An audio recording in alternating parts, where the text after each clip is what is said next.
a little bit of extra time to study it. Ah, you're right. And really perfect that. And actually get good, I think it's a good idea. Maybe we'll come out here in this one. But picks and bans have begun, and I will now be a better shoutcaster because Kobe's reminded me what good looks like. I just looked to my right, I'm like, that's what good looks like. You're there too kind. Misfortune off the table, NA banning those away. No Zoe allowed for Bjergsen.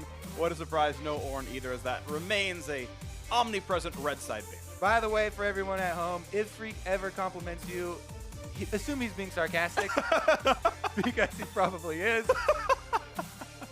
Ornn and Zoe, though, as you said, we expect to see those banned quite often. For me, I always have Ezreal up there as well, but you know, Misfortune has been a first pick here in this tournament, and everybody's adding her to the list as well. Now Kha'Zix even showing his face here. It looks like MikeYeung maybe he wants to play the tankier champions. You know, we have seen, as much as everyone's like, oh yeah, you know, full damage is so viable here, we've seen full tank Jarvans.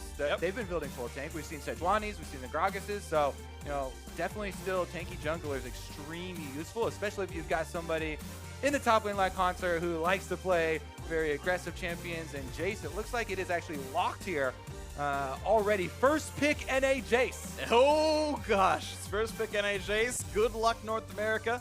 And it's going to be Shen matched up against it. And I'm actually curious if Levi goes back to the Italy he played in the previous game, or if MikeYeung has clearance to pick that himself, because that was one of the champions he made a name for himself on. Does he get to play Glacial Augment, Frostfang, Nidalee in the jungle or something? Wait to be seen. Of course, we already saw the Cosmic Respect ban against Levi, and he's going to get Lee Sin for himself. So, aggro warrior jungler staying alive. I love it. Gauntlet has been thrown. Levi said in his video that he wanted to play against MikeYeung. They heard this guy was getting famous, and he heard he had an aggressive play style. He's like, okay, show me what you got, buddy. I'm taking the skill matchup. Lee Sin locked in here. I think Lee Sin definitely does benefit from the improved Electrocute over Thunderlord. I agree. You get that burst damage, and he really has been thriving in the aggressive matchups. However, Mike, as we said, still could go for that defensive tanky jungler. Here comes Sejuani or maybe Jarvan. He's going to build a Cinder Hulk. He's going to build a Knight's Vow, give Bjergsen his oath, and we're all going to be sad that he backed down from a fight against Levi, but wait to be seen. 10 seconds to go. Azir and for Bjergsen is definitely going to be good, and they're actually going to quickly prize Jhin in for Sneaky. I believe he was actually the first player to play pro Jhin across the world. He was certainly one of the very first, but I think he was actually the literal first to do so way back when, and certainly has been a big comfort pick for this guy. So Azir right now, I want to talk about this for a while because he is back in the meta in a very big way. A lot of the pros that used to main him have been very quick to jump back on the bandwagon. You know, the big buffs coming through. Now, the big thing he always was worrying about was poke. They banned out the Xerath. Looks like I was gonna set up more poke champions. They're like, oh yeah, there's other viable Lux and all that type of stuff. But there you go, immediate Malzahar locked in for him. It's not quite the exciting answer, but he does have the options there for the lockdown. I like the immediate reaction there for SEA. They grab away the Tom Kench ban, one of the most obvious counter picks to Malzahar. If you ult them, chomp him, run him away, he's going to get very little damage on him anymore. And that's why I've really been a fan of, on red side, last picking before the second ban phase does come in, last picking your mid laner. Because a lot of the times there are multiple counters right now in the mid lane floating around for most of the champions, so they're able to ban some of those out. And counters don't always have to be lane counters, people. It's not always about 1v1, I win my lane, win game. Come from other places. Team comp counters certainly, I would say, more important in pro play than in solo queue. There's a bit more team interplay that Tom catches in mid lane a bit more in games like this, but Tarek also off the table, really trying to remove tank supports away from Aphromoo. Blitzcrank, we've seen a few plays, certainly available. Leona also up, but it depends what the bot lane is going to be for the rest of the squad. And also, if you're facing someone who has a Shen lock-in, I feel like for me, Leona drops off a little bit because you always have to worry about that, Shen coming in. That being said, they do have Hauntzer with Jayce on the top side, so it might even signal that they would want to throw jungle pressure up there, and the bottom lane would want to be like super safe or something. Yeah, definitely a possibility here, and let's see what comes out of this one as they wait to lock in their first few champions, or the last few champions, I should say. 8 seconds to go for Southeast Asia to show something from their bot lane. Neither of these teams have actually picked anything down there, so all four remain to be seen. Sion in the support role, or is Sion top with Shen support? Could be Shen support, technically. I like the Sion support more than I like Shen, though. Really? Yeah, I do, because I like the charge up from the push of the Q, and also it's really easy for Sion to hit the slow minion. Yeah. And he can take Comet as a support too. Yeah.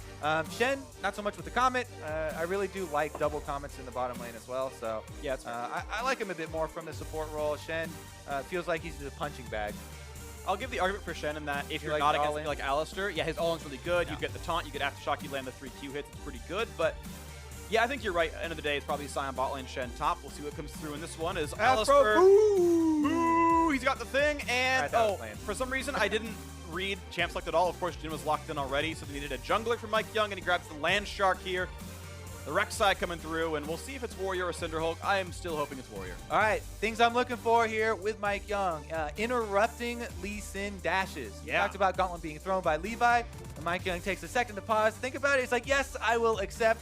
I'm assuming that, by the way, that this is a Warrior Cleaver Rek'Sai. That is my favorite way to build her. I think that is the optimal way right now to build the champion. You rely on your ultimate timing to dodge incoming damage, to dodge incoming crowd control, and you play Rek'Sai very much as an offensive champion nowadays. People, if they're tuning in, may miss a couple of months of pro play. It used to be the Cinderhulk. It used to be frontline tank, and you just use it for those knockup, but she is very much about getting kills right now. And Warrior into Cleaver definitely allows her to do that. So we'll take a look at those timings. Yep, and as we tick down the last few seconds, Sion currently is the top laner and Shen is the jungler. And as 20 seconds crosses by, it means the lineups are locked in. It will be Comet Sion top, and most likely Aftershock for the Shen in the bot lane. And currently Ignite for that Shen. So the all-ins that we mentioned, those are very real possibility here for Kra. He said he's looking to play, looking forward to playing versus Aphromoo. Let's see if he can do it versus Aphromoo on his signature champion. Absolutely. It's going to be a fun one here as Jayce faces Sion for the top lane supremacy. MikeYeung and the Rek'Sai versus Lee Sin, and Azir blind pick through Bjergsen facing up against Patrick's Malzahar. It's going to be a fun one here. North America sitting at 1-1, hoping to improve to that second win, which nearly guarantees them a spot in the top 4, but that's not a guarantee just yet. And Brazil could theoretically catch them, but waiting as the timers tick down, the computers load into the game, it's going to be a big deal. Kra also said he's a huge Reddit fan, and he wants to see a Reddit thread after this game. So. There will be one no matter what. It'll get 3 upvotes unless he wins. Okay, we'll see if he's there. Kra appreciation thread, your free karma, and then you say, I really like his interview. You can link that timestamp in the VOD. His English is great. His English has really improved. We see him on the analyst desk. WTF2 Shens, lie about it a little bit. Who knows? But we are into the game. Here we go. A very fun, aggressive, all-in potential bot lane with Trish Shen for Southeast Asia. MikeYeung on, press the attack on Rek'Sai. That's leading me to believe physical damage coming out. Yes, sir. I mean, we'll have to take a look here as well about the opening starts if we have any deeper wards starting out, because as we said before, the planning going into the early jungle routes based on your matchups really does have a huge effect. And we have one of those matchups that kind of does affect how you think about your early jungle route here, and that would most notably be the Jayce to Sion matchup on the top side, where they want to get Hauntzer to the point where he's freely abusing the range matchup. You want to get your auto attacks off, but you also want your brush control, and that means you're going to need a little bit of extra vision there. So we'll see if they can actually secure top side. It looks like we're already seeing that in motion here. North America does invade on the red quadrant of Southeast Asia. Ooh, bit of damage on towards Patrick. He's going to have to flash away, and they summoner down, but thankfully a shorter cooldown summoner. Yeah, spellbook there from Malzahar. 25% reduction from that, 5 more from Cosmic Insight. Means it's not going to hurt too badly. Meanwhile, though, it is going to be the red enemy red start here for MikeYeung and Hauntzer. They already want to establish that control on top side. As you said, Jayce to Sion is a very map warping matchup from top lane. Oh, a lot of damage there. Jisu doing pretty well for himself. Hauntzer runs away. A couple things to point out. Aphromoo is running Hex Flash, by the way. He's also running Futures Market, so we can actually buy his Sightstone or whatever else pretty early on. That'll be pretty fun. Let's talk about this room then, because I actually really like. Well, let's wait for the bomb to explode. Like this. I actually really like the uses of Hex Flash. Immediately when people saw it, they're like, "Ah, this is useless. You have to channel it. You know, people are going to see that stuff coming." But if you have brush control, as Aphromoo so often likes to talk about, then you get to channel it and you get that surprise factor. If they don't see the start of the channel, it can have huge ramifications. Levi, though, taking away the Krugs, gets found out here by Aphro, who's going to be able to claim some of their own. 20 gold for him. Levi still just farming in his face, and Aphro's like, yeah, I can't really fight him though, because Kra's coming over, so. Nice deep ward to make sure everything's safe, and now Aphro almost not even allowed to lane anymore. Looks like he's gonna get himself a not quite go for the taunt. Touched you, you're it. Guess he is, but don't worry, headbutt pulverized. That's how you play melee sports, Phreak. That's true, you just say you play tag. Hauntzer here does not want to play tag because he is losing. What the hell? I mean, so if we go back to the very beginning, rewind the top lane matchup here a little bit, Sign is one of the ones you have to respect walking into that brush blind, and there was a huge chunk of damage as we saw. Meanwhile, speaking of big damage. Yep, big boy taunt coming across, EpicSkillshot on both these sides again. Damage towards Sneaky, but headbutt pushes them right back out. Dantiz not any longer in range. Levi's here. He's going to wear his welcome thin. The Q gonna land. There's the kill into turret. First blood grabbed up for Tristana of all things. Dantiz 400 gold region. First blood for Southeast Asia. They're on the board again. After the flash headbutt into MikeYeung. A trade kill in is now. That is a kill onto Levi, and buffs refreshed for MikeYeung. All right, let's see what he's able to do with this now, because there's so much vision from Southeast Asia on the bottom side. They should be able to track him for the next at least 30 seconds here. Hauntzer, though, since enemy jungler is dead, should know they're up on top side for Jayce. And he has freedom to really take control of the lane. Let's take another look at the initiation here. Kra does start it out, has to flash defensively as they're looking for the combo on him. Levi, I believe, just seen at the last second there. Sneaky does flash, but since the immediate answer from Levi is to close the distance with his own flash, it almost guarantees that he's going to be able to land that Q. Yeah. He does so, gets the kill. Aphromoo not letting him out without an answer from Mike. A lot of flashes were burned there. Of course, Sneaky out of summoners entirely, and Aphro, Mike both flashed to set that situation up. Of course, worth it to get the kill. Now Aphro gets to play around with his Hex Flash. See what he can get with that. And we also talked about the all-in potential from Shen lane here. Shen and Tristana, very scary. You do have to worry about tracking Levi at this moment. If Levi is ever around bottom side, Shen Tristana can immediately engage on you, and that is a scary situation. So here he comes right back down. He just popped the plant, though, so that's one of those things. Scrying plant, when you do pop it, you do reveal your initial location, and that is a little bit of the drawback. Now they know he is around there.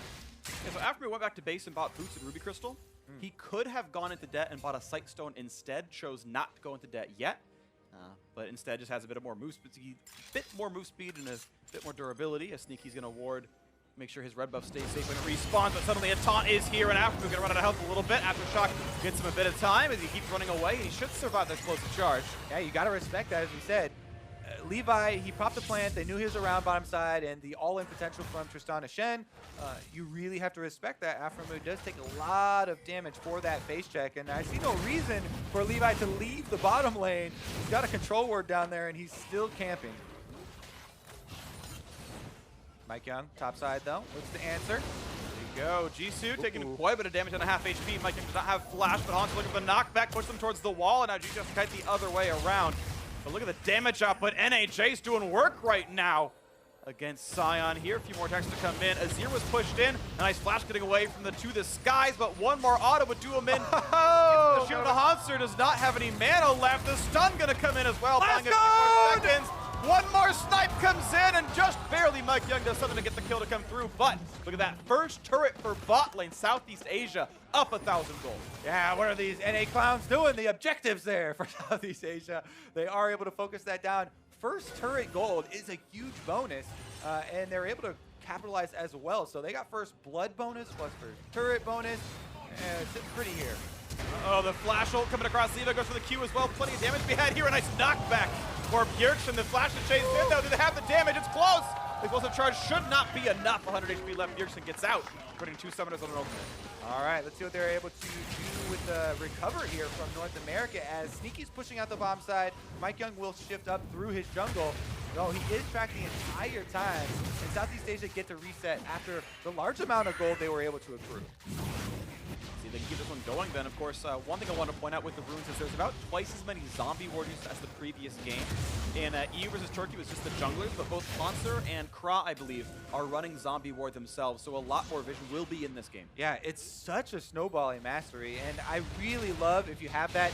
Also picking up the extra wards here from the trackers. Both junglers have done that. Oh, headbutt pulverized. The knockup for MikeYeung and Levi dead again. This duo just jumping on him. NA strikes back here. MikeYeung finds him in the jungle. Now he's a level 6 and they're looking to continue with the action. Tristana is the next target, but he dings level 6, and that's another defensive tool. 2v1 on the support now as well. Look at the HP bar just gone. He's dead. MikeYeung in a killing spree, and it is Warrior. Double longsword. He's got tons of damage. Sneaky with just the tip of the W there. Land on that one. Here comes the Rek'Sai. All right, she's fine. Not going to get him low enough for the ultimate. Execution damage really does take effect. But again, this is going to be about another bit of objective here. A lot of damage on the turret. Able to zone him off. And as you said, when Vision starts to take over, it's going to be really explosive with all the zombie wards. So a bunch of them have been laid down in this blue quadrant. They'll pop back up. And MikeYeung going to start up the next objective here, mounting Drake for North America, as Sneaky is going to try and finish off that bottom turret. Never mind. Slow going. Jhin, a little bit slow there. Not the best turret killer. The Mountain Drake, also slow, but would, I guess, hasten Sneaky shoving power. This might come through. It's actually been interesting watching the North American All-Star squad throughout this event so far, because every game's looked quite a bit different. In first game, it was the TSN members playing together, Hauntzer, MikeYeung, and Bjergsen. Game 2 was actually a lot about Sneaky and Aphromoo, at least in the early game. And then this one is actually just MikeYeung and Aphromoo just like doing everything together and smashing all over the game. Yeah, I mean, we also talked about how Mike would definitely benefit a lot from some direction here. And then the first kill really looked like, you know, Aphromoo. Well, never mind. Let's take a look at this because side ult for fun to watch. Oh, Hauntzer's taking some damage here, and he's not going to go for the Q just yet. Gets knocked out of it, but surely forces him off of XP and gold for a while, as that top lane turret will eventually fall to demolish that, I believe, Kra is running. Yep, going to be able to take this one, no problem. So they're able to continue with their one turret lead here. However, if you check the scoreboard, my friend, even with the extra turret lead for Southeast Asia, extra gold here coming through for North America with a lot of extra minions, you know, from Bjergsen, from Sneaky, and even another source coming up here as they chase him out. Looks like nobody should be caught there.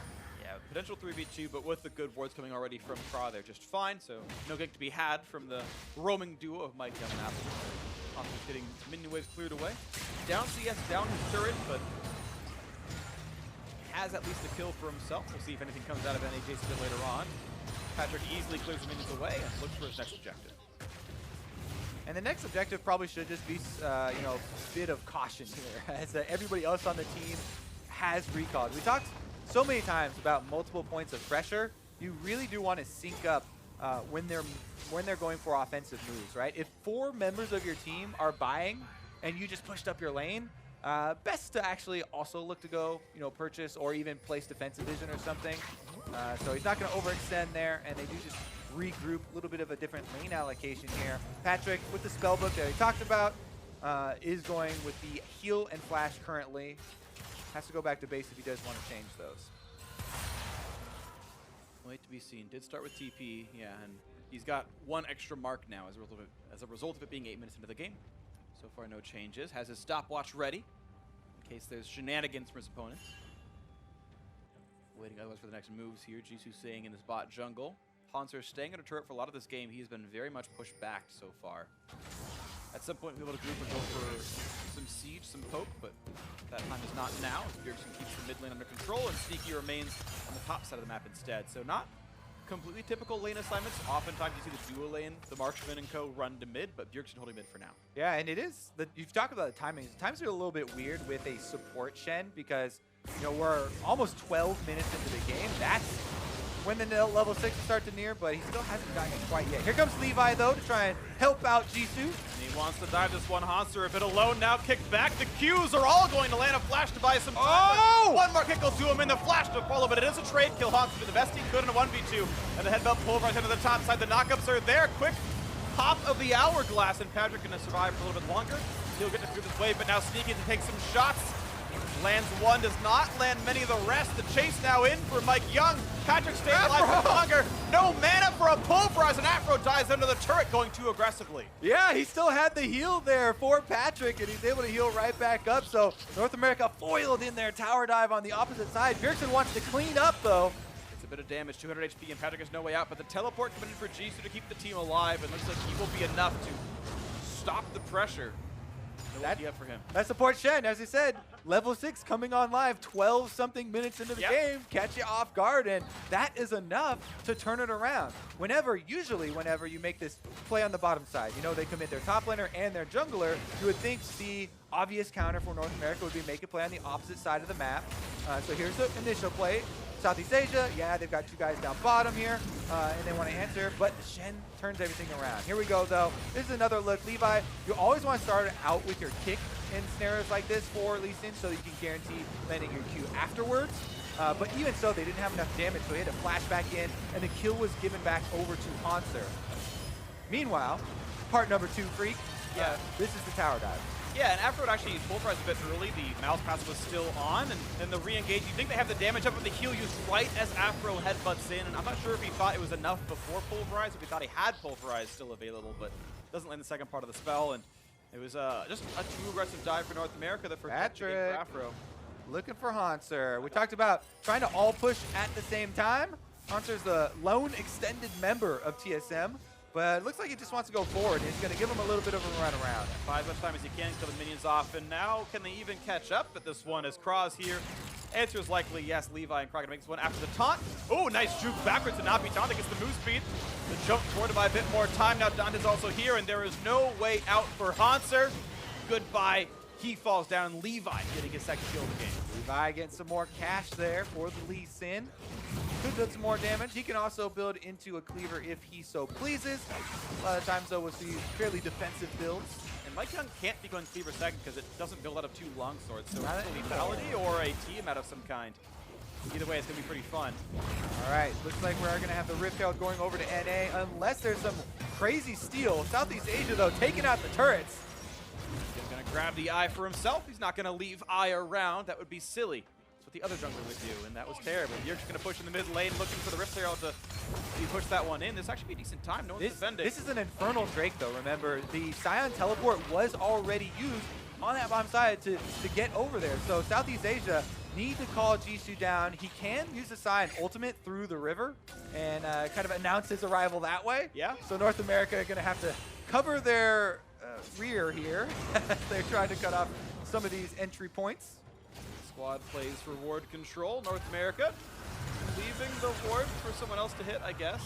He wants to give away the gold, I think. Mid lane again under priority. This time MikeYeung will summon it up and require respect of Jisu or someone else. His turret very healthy, though, will not die to the charge. And this is actually with 2 members, both carries of Southeast Asia in base, so they should be able to push for this turret. They want to get it before those carries return to the field, but it looks like Dante's already here, so they're going to be able to put some more pressure down. They're giving him a lot of respect. They still knock it down to the time. Oh. Here comes the attempted charge forward. He's not going to land that one yet. Sneaky force a flash away as the front lines have re-engaged. The suppression of MikeYeung. They will knock him down. A shutdown in for Levi himself. And Jisu still holding the front line pretty well. Aphromoo no more. Oh, headbutt's not going to matter. 2 kills picked up. Both the SEA jungler. Yep, the squishier Rek'Sai now really prime target for a Malzahar ultimate. Good job there by Patrick. Able to take down MikeYeung. He got to do nothing in that fight at all, and now Southeast Asia grouping up around the Infernal Drake. Oh, Bjergsen wants some damage. He's going to land the top. Now the chase through. Kra himself killing a Bjergsen, and the rest of the team going to stay alive, and the Infernal Drake picked up as well, so 3 unanswered kills plus the Drake, and a Hauntzer forced to run. Patrick in for this one. SpongeBob, who? This is Patrick. Gets himself into the kill. Dantiz gets the credit. Oh, I can see him writing the Reddit thread already. Southeast Asia feeling good about this. They get Infernal, and the gold lead extends for them. Now they can reset before getting back out onto the field with more of those wards. And the 4,000 gold lead, Southeast Asia looking for their first win of All-Stars. And I think so much of the community thought that, okay, the initial vote was, a ton of players from GAM, but a lot of them couldn't make it, and now you're seeing them play so well with fights like this. All right, here's the initiation support. Shen on the back of the top lane Sion here to get into the middle, but really it's all about the first kill and focus fire onto MikeYeung. Squishy Rek'Sai does go down, and at that point, is Aphromoo left in there alone, and there's no way out for him. So 3 members trying to come to contest here for North America. Malzahar Voidlings get a lot of damage down, and the flash from Kra is enough to kill Bjergsen. Chase through is very, very nice, and Patrick knowing he had the damage for flashing, he could do enough damage. A couple shots through, Dantiz also flashing in for it, but those 2 flashes get themselves the extra kill. Kind of worth it here, and a very solid game now out of the Southeast Asia All-Stars. Jisu pretty much unkillable. Hauntzer can try and can't even break the shield with an Empowered Shock Blast. Yeah, MikeYeung comes in a little bit to add some support here, some vision through the jungle so that Hauntzer doesn't get collapsed on again. This has been a big problem for them. You know, when he's pushing out on the side lane, picked off a little bit, and Southeast Asia are getting an objective. Wow, they pick him off again. Oh, the kick actually betrays the Empowered Cube. It doesn't matter. Hauntzer flashes to his own death. He wanted to get near MikeYeung. Doesn't matter though, with the top lane tier 2 likely to fall. Jisu. Sorry, what? Kra and Dantiz actually the great 2-on-2 making that one happen. Now Headbutt Pulvar's looking for Patrick here. Puts the pressure on, but it doesn't matter. Nice job. The cowbell smacks and stuns and stops the ulti, and a kill comes through to Bjergsen. 6-9 now in kills, still withstanding a 5,000 deficit. North America needs to do a lot to get back in this game. Yeah, because Southeast Asia, you know, while the kills are traded 1-for-1, they continue to stack up turrets. 2-turret lead now for themselves. They have so much room to work with, and the pressure still continues on bottom side. Smack knocks down some more minions. Bjergsen on his way down. Levi showing up though, does not have his ultimate though. Jisu flashes away. Teleported in, it looks like. All right, this could be the fight North America needs. 4 versus 2. Good damage onto Sion. Kicks him around, and Hauntzer gets himself his 3rd kill of the game. Adding up to more of that lethality. That is a kill for North America. However, they're not going to be able to get much in the way of objectives because all the minion waves are pushing against them at this moment. So it's just going to be a little bit of a reset here. Dantiz is pushing on the mid lane, but Sneaky's there to take the minions. Levi takes away some of the monsters and down to 4,500. North America clawing their way back in. It's about Southeast Asia though and what they can do to close this game out. They've got plenty more coverage. Green Smite on Lee Sin, upgraded Sight Stone on Kra, both of them with zombie wards, meaning that's going to be vision that lasts for a while. And let's see if they can set up this Baron spawning in 40 seconds. That's normally the next objective, but it spawns at the same time as Ocean Drake. So maybe some split focus. Yeah, there's definitely a lot of work now to clear out so many wards. You talked about how many people in this game took zombie. That means that there's a lot more dirty work to be done. If you want to attempt Baron, then you're going to have to go through all of the checks basically here. Check every single one of these brush before you know you actually have the ability to try and bait around that area. Currently, still a bunch of control wards littered everywhere. And North America trying to be the ones to start up the control of this Baron area, but Southeast Asia, they're still around, and they still have a very sizable 4,000 gold lead here they're working with. Well, North America still have a pretty big Bjergsen Azir right now, 172 CS, and he's got a lot of his primary damage items online, forces the teleport out of Jisu for the top side. Hauntzer's TP then will be faster and more readily available. If they can wait 3 minutes, they'll have that TP advantage. It's a good point you bring up there with the double penetration completed here for Bjergsen and already having the attack speed from his Nashor's Tooth. He's definitely set up to have at least a bit of the scaling you're talking about when you think of Azir for the mid game. Levi bringing in Shen for the taunt, but Bjergsen's around the mix as well. Big damage coming up though, and there's nothing to be done. The kill comes through 5v4. The Azir turret might not be enough, but maybe the Headbutt Pulverize is, as that should be a dead support, a trade kill, but a 2-for-1 still advantage Southeast Asia. Yeah, I was watching that and I was like, oh, is Bjergsen going to use the Azir ultimate to protect Hauntzer there? And he uses it to secure a kill trade and sacrifice Hauntzer for Kra instead of actually going for the protect. Not sure, you know, which one, if he actually would have been able to protect him anyways, but they do secure a trade, and it is 1-for-1 now.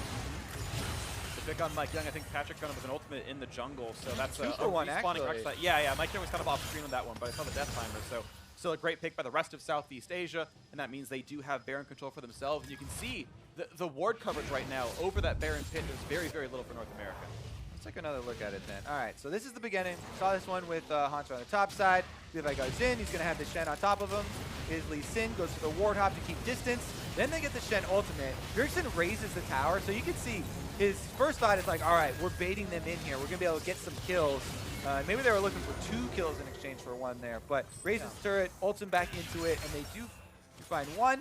Meanwhile, Southeast Asia and Kra, they're feeling quite good about the state of this game, holding onto their lead here. As you said, they're slightly winning the Vision Wars as it's pretty much littered for both sides, but they're moving up and across the river. So who comes next for this one? Sneaky snipes out a little zombie ward himself, but nothing to place right underneath it. Ocean Drake has spawned 2 minutes ago and now being picked up by the SCA squad. Not going to be a problem at all. Ocean, I think, I really like, even in late game scenarios, the extra regen it gives you allows you to do more after a fight. If you get low, you're not anymore. Especially in the current meta with so much poke being really prioritized. Ocean Drake, very popular. Yeah. Sneaky's Jhin's going to be throwing out a little bit of that. Currently, though, Southeast Asia, they've been able to split push a little bit. Top lane is pushing, and they've been able to regroup around that Baron area. And again, even though North America have to do a little something, Southeast Asia right back there to get those wards gone. Get their own zombies in case they need them, and more wards disappearing around this side of the map. All-star event, we're looking for all-star plays. Phreak, who's it going to be here in the mid-game? This is where everything turns around. Exactly. The players you're looking to immediately would probably be Levi on the side of Southeast Asia, and maybe Bjergsen or Aphromoo on the side of North America, some of the veterans there. Let's see, Baron has started up, and nobody from NA around. It's Baron against Sneaky. There's always the chance, but it seems incredibly slim. The rest of the squad coming around. Sneaky W's down. They couldn't possibly steal it anymore. MikeYeung waits to go in. The kickback for Levi secures it, and the knockup is there. Jisu gonna make sure that Bjergsen does not survive another day. 12-8 in kills. The jump forward after we're gonna fall as well. A double kill for the AD carry. Levi answers the call for the big play here. Knocks out the enemy jungler, secures the Baron, and they're able to win the fight on the back of it. And slowing the knockup, Jisu maybe he gets himself a little bit more. He's going to just sit under the turret 1v2. Brings in this Shen as Patrick finds himself a kill. And oh gosh, Sneaky soloed out. Another one under the turret as Hauntzer goes down. Southeast Asia just shellacking North America. Southeast Asia coming up huge here. This Baron-empowered push might be enough to end the entire game. Phreak. It really might be enough. 10 seconds on Bjergsen. Otherwise, MikeYeung is alone after. Doesn't have the damage to do much of anything. Middle inhibitor gone at 24 minutes, and here comes what could be the death knell. Bjergsen alive. 3 versus 5 to defend. Demolish could knock him in the first turret pretty quickly. 1 is gone. Looking for number 2. Headbutt pull for the back line. MikeYeung joining as well, but they don't have the damage. A nice big triple stun comes in. The knockback that'll buy a few more seconds. Bjergsen. He's going to lose MikeYeung, but he will keep the base alive. Southeast Asia able to grab a little something to kick back. Levi is a monster and dominating at the same time. Oh my goodness, they all walk away as well, leaving the North American base in ruins. Remember, this Southeast Asia squad are 4 members that had to fill in at the last second and a different coach who had to fill in for them. It's just Levi who is the original here and the name that everyone's going to attach to. Plus, he's coming up with the big plays for his team. 7, 3, and 5 on the Lee Sin. He grabbed it early. The gauntlet was thrown, and it's certainly pretty spiky here. Maybe they got some Infinity Stones in it. I don't know, man, but it's doing well for him. All right, we'll take another look as they try and defend this space. Bjergsen goes in with the Azir. Aphromoo engages immediately, but they aren't able to combo. Look at that CC. Then he sweeps them off, so they're able to get him off of the turret here, but they all walk away with low health, and Levi sees the opportunity. For the swag, he went for the kick backwards, but had the damage anyway because of Electrocute. Still really awesome stuff. Beautiful out of Levi. And now into the bot lane. Southeast Asia looking to knock down bot tier 2. The 10,000 gold lead going to make it pretty likely to happen. I mean, if people weren't won over already from MSI and from Worlds with the showings that we've seen from Southeast Asia, from Vietnam, from the Gig by Marines, all these guys, then they're definitely going to be a little bit behind the times because these guys are huge right now, looking to take another victory for themselves as they continue the pressure. You know, I saw the internet complain that North America got the easy group. I don't know what you're talking about. NA stuck in here with these guys. And might end their group stage 1 and 2. Southeast Asia then looks for a bit of something. North America's best hope would then be Brazil winning, and I'm getting ahead of myself, but Southeast Asia look for the play. A nice comment shot. Dantiz getting a bit low. Hauntzer missing the empowered on the shot class though. Doesn't get any damage out of that Q, and North America going to keep trying to buy some time, hoping to keep skilling with maybe the Azir in the mid lane, but he's just so much smaller. There's a full item lead for Patrick in the mid lane. You've got the 80% crit done for Dantiz. I mean, this is not a poke metagame strategy composition at all, and Southeast Asia is running over it with big tanks and hard engage. Closing in here on the siege. Malzahar, Voidlings take up a turret shot. And they're defending. Here we go. The kickback with the knockup. Sneaky's gone for 1 already. 5v4, and Levi gonna pop his Guardian Angel after low on health, but the shields keep him alive a bit longer. Not long enough as Dantiz gets the kill, but a trade back in as Levi will lose his life through the GA. 2 for 1 still advantage SEA, but can they keep fighting with his low health? Tristana, the Q lands. MikeYeung could go for the ult, but he knows Shen. He's a Shen ult. Did Shen ult Shen? No, he did not. Can't get the kill through that ulti, so he won't go for it just yet. The siege shooting a little bit longer. TP back in, and Jisu just runs back away. So he TP's in for the swag. Yeah, I mean, Hauntzer just survived and came out with those home guards. That's why they had to retreat immediately, and Patrick had to use his flash. But as we've been saying, you know, this is the spell book here for Malzahar. Lower cooldown for it. He is able to survive. North America barely holding on here, but look at that Baron power play.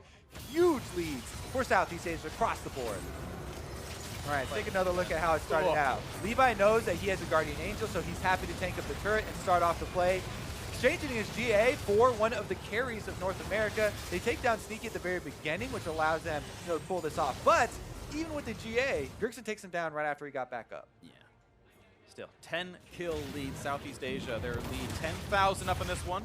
Ocean Drake spawning in 20 seconds. Baron just a bit over 2 minutes till it's back up on this one as well. Look at the 1v1. Look at the play. Hauntzer going to run right back out. He is out of mana. Can't fight any longer. But he pulls the Shen ulti out. That's a pretty big deal. That's a long cooldown for support Shen. Yeah, decently good escape there, right there for him. Punch him back out. Meanwhile, it is going to be probably another Ocean Drake just grabbed up here by Southeast Asia. North America would not want to risk anything for that sort of a Drake this late into the game. And it's all about, can they pull off the defensive play here? Defend the Aphromoo. They've got only 2 inhibitor turrets left. Southeast Asia have the entire map to work with.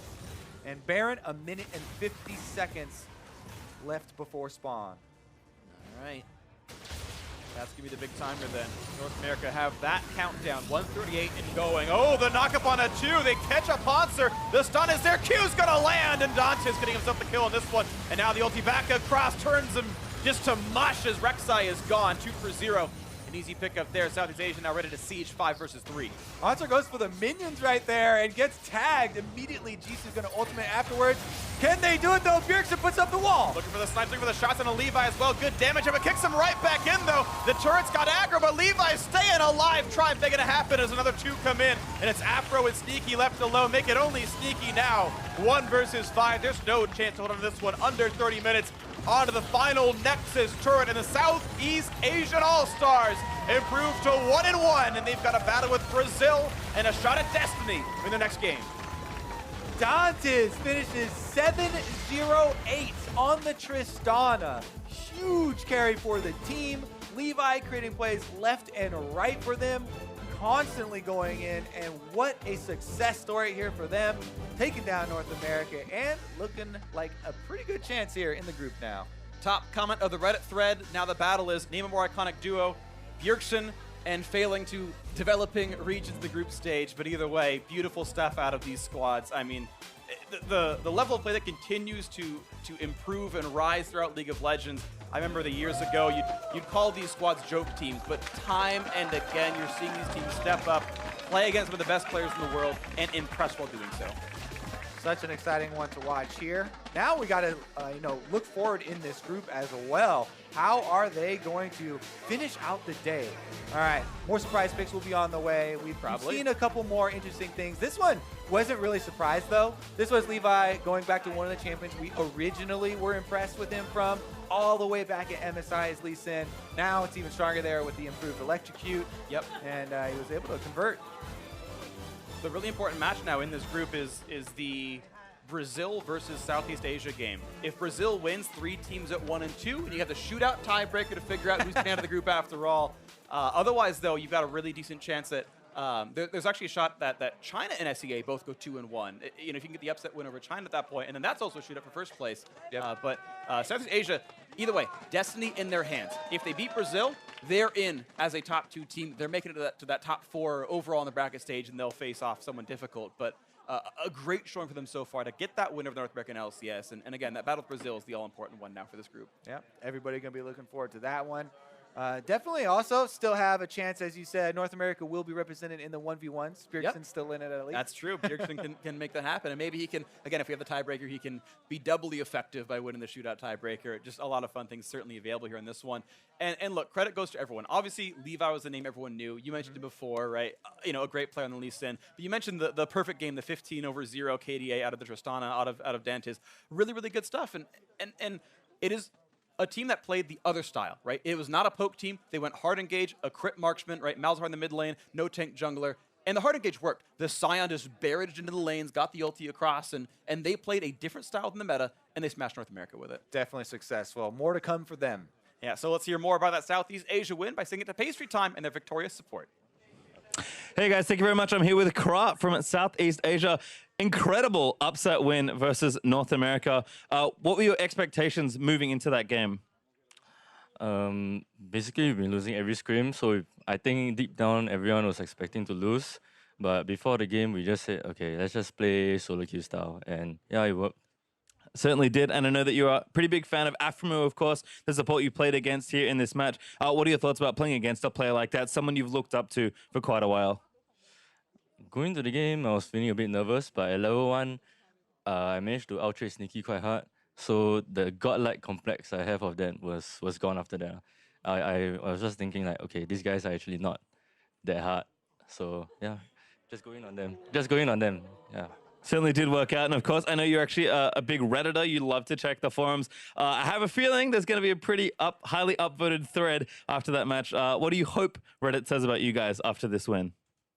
I have no idea what they'll say about us, but I know they're gonna say things like, any at international events. And I'm just looking forward to the memes. Well, certainly the memes will come. My last question for you, though. You obviously have one more match to play to potentially move into the knockout stage of the tournament. What do you think your chances are up against the Brazilian All-Stars?